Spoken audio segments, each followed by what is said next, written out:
very early age, we're programmed with no being negative.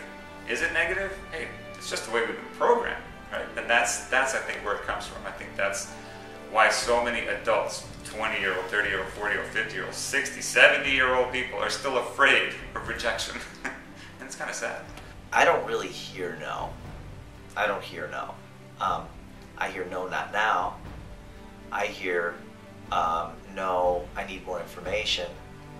Well, truly, that word is no longer emotionally charged for me. A pretty immediate willingness to move on. Realizing that no is not the end of the world. And that's how I used to hold it. You know, and no is really, it's like a death sentence. That sounds crazy coming out of my mouth, but like that. And it's not. It's part of the game. It's part of the journey. So when somebody says, no, I'm not interested, your response should be, I'm closer. Because you are.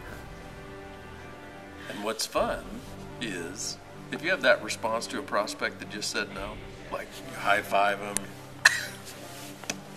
thank you, cha-ching, then you just gave your prospect a little lesson on falling forward with no's, which could reframe for them who you are and what you're doing. Well, you're going to have to edit this out of the movie, because I would say all the politically incorrect thing, which is, you know, they say, well, come on, you know the rejection isn't personal. Of course I know that on an intellectual level, but I still take it as personal because I was this pathologically shy person, and I have worked on that to be able to interact and to be social and to take challenges forward in business, but I'm still at the core a shy person. I got to the point in my life where I had 3 jobs, 2 part-time jobs. I had to go and get vouchers from the state to buy milk for my daughter. And it was at that point that I heard more no's in my life than at any point.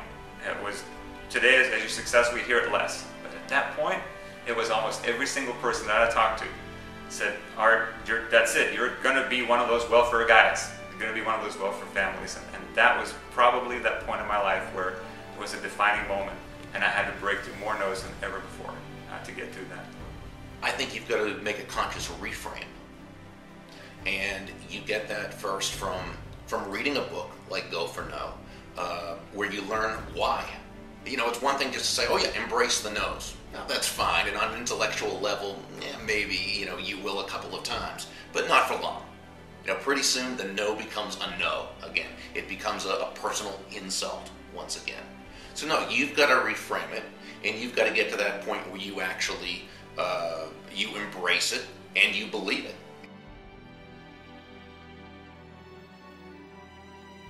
My goal was to do 3 presentations a week, 12 a month, knowing that probably 11 of them would say no, and my goal was to sign up 1 person a month for 2 years.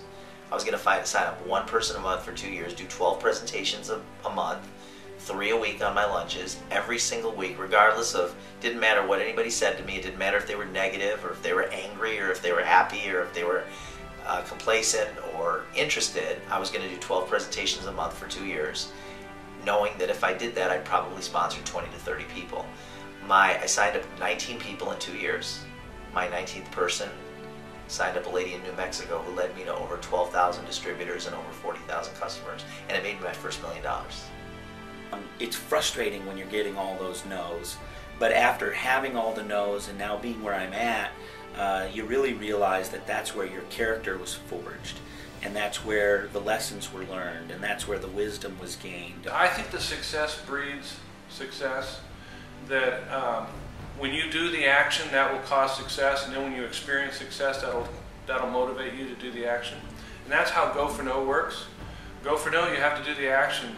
At first, you got to get your hands a little bit dirty, and then you're going to experience success. It's not if, it's when. You will experience success. It's an interesting reality that we are more committed to looking good. And when you get a no, you don't look good. It doesn't feel good. And so we have to be okay with not looking good. We have to be okay with getting dirty, messing up, falling down. I think a lot of times people give up too soon thinking they've failed because they got a lot of no's, instead of realizing, hey, I'm still on track to do this. It's just taking longer than my ego mind thought it would.